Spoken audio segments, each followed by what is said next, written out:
దేవుని ప్రేమ అర్థం కాల, క్రీస్తు త్యాగం అర్థం కాల. క్రీస్తు త్యాగం అర్థమైతే సిలువలో ఎందుకు మరణించాడో, ఏ పాపము చేయని ఆయన ఎందుకు కొరడా దెబ్బలు తిన్నాడో, ఎందుకు తలలో ముళ్ళ కిరీటం పెట్టించుకున్నాడో, తన రక్తాన్ని ఎందుకు కార్చాడో, మొహం మీద ఉమ్మి వేస్తూ ఉన్నా ఎందుకు భరించాడో, రోషము లేని వాడుగా, చేత కాని వాడుగా ఎందుకు ఆయన సిలువలో అందరి మధ్య దోషిగా నిలబడ్డాడో, అది మనకు అర్థమైతే ఆయన్ని ప్రేమిస్తాం. ఆయన్ని ప్రేమిస్తే ఆయన సన్నిధికి రాకుండా ఉండలేం. ఆయన సన్నిధికి ఆలస్యంగా రాం. నేను దేవుణ్ణి ప్రేమిస్తున్నాను, దేవుడంటే నాకు ఇష్టము అని ఒకవేళ నువ్వు చెప్తే నీవు వేషధారివి, మోసగాడివి. ఏం చేస్తున్నావు? నటిస్తున్నావు. దేవుని దగ్గర నటిస్తున్నావు.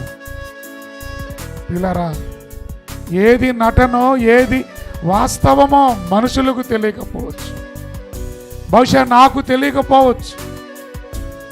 ఇక్కడికి వచ్చిన వారు ఎవరు వాస్తవంగా నీతిగా నిజాయితీగా ఉన్నారో, ఎవరు నటిస్తూ ఉన్నారో, ఎవరు వేషధారణతో ఉన్నారో నాకు తెలియదు. కానీ మీ హృదయాలను పరిశీలిస్తున్న దేవునికి తెలుసు. ఎవరి దగ్గరైనా తప్పించుకోవచ్చు, కానీ దేవుని దగ్గర తప్పించుకోలేము. ఇంకేం చేయాలి చెప్పండి? ఒక పక్క నేను చేస్తూ మిమ్మల్ని చేయమంటే చేయలేకపోతే ఇంకేం చేస్తారు?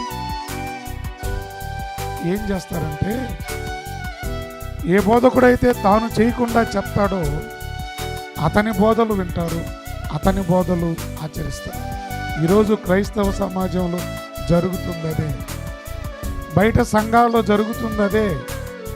వారు ఏదైతే నీతులు బోధిస్తూ ఉన్నారో అది వారు చేయరు, చెప్పడం వరకే.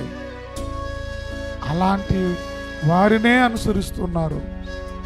ఏ బోధకుడైతే తాను ఆచరిస్తూ తాను చేస్తూ నా మాదిరిగా ఉండండి, నన్ను ఫాలో అవ్వండి అని చెప్తున్నాడు, ఆ బోధలు ఎక్కట్లా. ఎందుకు ఆలస్యంగా వస్తున్నారంటే, నాకు అనిపించింది మీరు ఫిక్స్ అయిపోయారు మనసులో. ఈరోజు ఆదివారం 10:30కు పోతే చాలు, అంతే కదా. 11కు పోయినా పర్వాలేదు, 11:30కి వెళ్ళినా పర్వాలేదు అని మీరు ఫిక్స్ అయిపోయారు. ఆరాధన 10 గంటలైనప్పుడు అందరికీ 10 గంటలకే కదా టైం అంటే టైము. మరి ఒకరెందుకు 10కి వస్తున్నారు, ఒకరెందుకు 10:30, 11, 11:30? ఎందుకు ఇలా తేడా, వ్యత్యాసం? ఎందుకు ఇలా వ్యత్యాసము? ఎక్కడ జరుగుతుంది? ఏమండి, ఎక్కడ జరుగుతుంది తేడా? ఫిక్స్ అయిపోయినాం మనం. ఆదివారం 10:30కి చర్చిలో ఉంటే చాలు, 11కి వెళ్ళినా చాలు. 10 గంటలకు వచ్చే వాళ్ళు ఉన్నారులే, వాళ్ళు వెళతారు. 10:30కు వచ్చే వాళ్ళు ఉంటారు, వాళ్ళు వెళతారు. నేను నా రెగ్యులర్ టైం ప్రతి ఆదివారం నేను వచ్చేది 10:30కే, అప్పుడే అదే టైంకి వస్తా. 11కే ఆ టైంకే వస్తా, 11:30కే అదే టైంకి వస్తా అని మీరు ఫిక్స్ అయిపోయారు మైండ్లో. అందుకే అలా వస్తున్నా. 9:30కి నేను ఇంట్లో నుంచి బయలుదేరాలా, ఏది ఏమైనా అని మైండ్లో ఫిక్స్ అయినారు, టైంకి వస్తారు. ఆదివారం 9:30కి ఇక్కడ ఉండకూడదు, వెళ్ళిపోవాలనుకుంటాం మేము. అందుకే రాగలుగుతున్నాం. మీరు అలా అనుకోవట్లా, అందుకే రాలేకపోతున్నారు. వేరే కారణాలు ఏం లేవు, మీరు మనసులో ఫిక్స్ అవ్వడమే. మరి డ్యూటీకి 9 అంటే 9 గంటలకు వెళ్తారు, 10 అంటే 10 గంటలకు వెళ్తారు, ప్రయాణం అయితే సమయానికి వెళ్తారు. మరి ఇంకే ఎంఆర్ఓ ఆఫీసో మరి ఇంకేదో ఎవరన్నా కలవాలంటే సమయానికి వెళ్తారు, 10 నిమిషాలు ముందుకు వెళ్తారు. ఆరాధన అంటే ఎందుకు ఆలస్యం? దేవుడు అంటే ప్రేమ లేదు, దేవుని ప్రేమించట్లా, దేవుని యొక్క త్యాగం అర్థం కాల. దేవుడు అంటే లెక్కలేదు. అది ఒకటి. రెండవ కారణము, దేవుడంటే భయం లేదు. ఒకటి, దేవుడంటే ప్రేమైనా ఉండాలి. ఆ ప్రేమను బట్టి దేవుని సన్నిధికి పరిగెత్తుకుంటూ వస్తాం. దేవుని సన్నిధికి ఎప్పుడు వెళ్ళాలా, ఎప్పుడు వాక్యం వినాలి, ఎప్పుడు పాటలు పాడాలి, ఎప్పుడు ప్రార్థన చెయ్యాలి అని దేవుడంటే ప్రేమిస్తే, దేవుణ్ణి మనము అభిమానిస్తూ ఉంటే, ఆయన త్యాగం మనకు అర్థమైతే సమయానికి పరిగెత్తుకుంటూ వస్తాం. అలా రావట్లేదు అంటే దేవుడంటే ప్రేమ లేదు. ప్రేమ లేదు అంటే ఆయన ప్రేమ అర్థం కాల, ఆయన త్యాగం తెలియలా. Very simple. ఆయన ఎలా చనిపోయాడో తెలుసు, ఎలా సిలువలో మరణించాడో, ఎలా రక్తం కార్చాడో తెలుసు. దాన్ని ఫీల్ కావట్లా. ఏం కావట్లేదు? ఫీల్ కావట్లా, అనుభవించట్లా. అక్కడే ప్రాబ్లం వస్తుంది.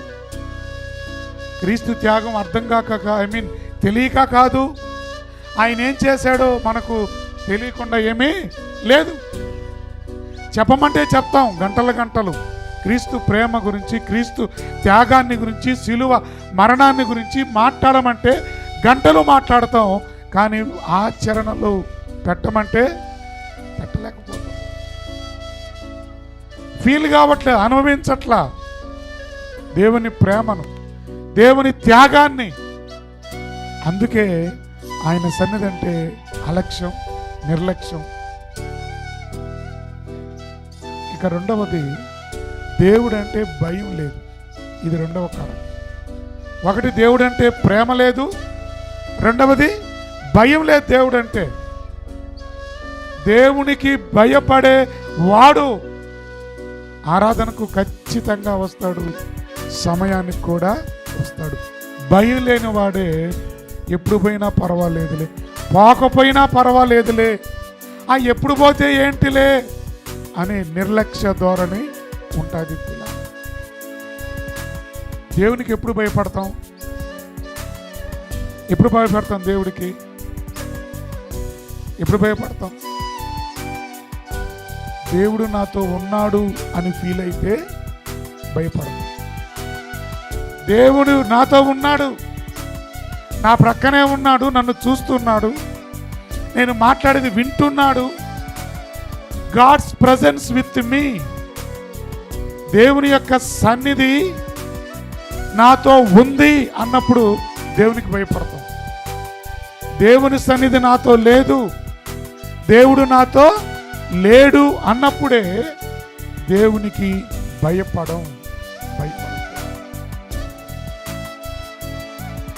ఒక ఆఫీసర్కి భయపడి సమయానికి వెళుతూ ఉన్నాం, ఒక యజమానికి భయపడి సమయానికి వెళుతూ ఉన్నాం, ఒక వ్యక్తికి భయపడి మనం సమయాన్ని పాటిస్తూ ఉన్నాం లోకంలో. కానీ దేవునికి భయపడి ఏం పాటించగలుగుతున్నాం? పిల్లలు, సంవత్సరాలు గడుస్తూ ఉన్నాయి, వాక్యాన్ని తెలుసుకుంటున్నాం, వాక్యాన్ని నేర్చుకుంటున్నాం. ఏం చేయట్లేదయ్యా అంటే వాక్యాన్ని ఆచరణలో పెట్టట్లా. లోబడే నొల్లని ప్రజలకు శ్రమ అంటున్నాడు దేవుడు. వారు లోబడ నొల్లని ప్రజలు. దేవుడు నాటి ఇజ్రాయేలుతో అంటున్నాడు, నేను ఎన్ని మారులు మీతో మాట్లాడాను, ఎన్నిసార్లు మీతో నేను చెప్పాను, మీరు లోబడ నొల్లని ప్రజలై ఉన్నారు. లోబడి నల్లని ప్రజలు. ఏదో అనుకుంటున్నాం పిల్లరా, ఏదో గడిచిపోతుంది, ఆదివారం ఆలస్యంగా వచ్చాం, ఏం కాదులే, ఈరోజు ఆదివారం రాలేదులే, బైబిల్ తరగతి రాలేదులే అనుకుంటున్నావు. కానీ నువ్వు దాన్ని భద్రంగా నేలలో విత్తుతున్నావు. మనం చూసే ప్రతి చూపు విత్తనం, మనం మాట్లాడే ప్రతి మాట అది విత్తనం, మనం చేసే ప్రతి క్రియ అది విత్తనం. ఏదో ఒక రోజు మొలుస్తుంది, ఫలితాన్ని ఇస్తుంది. నువ్వు ఏది విత్తావో అదే పంటను కోస్తావు.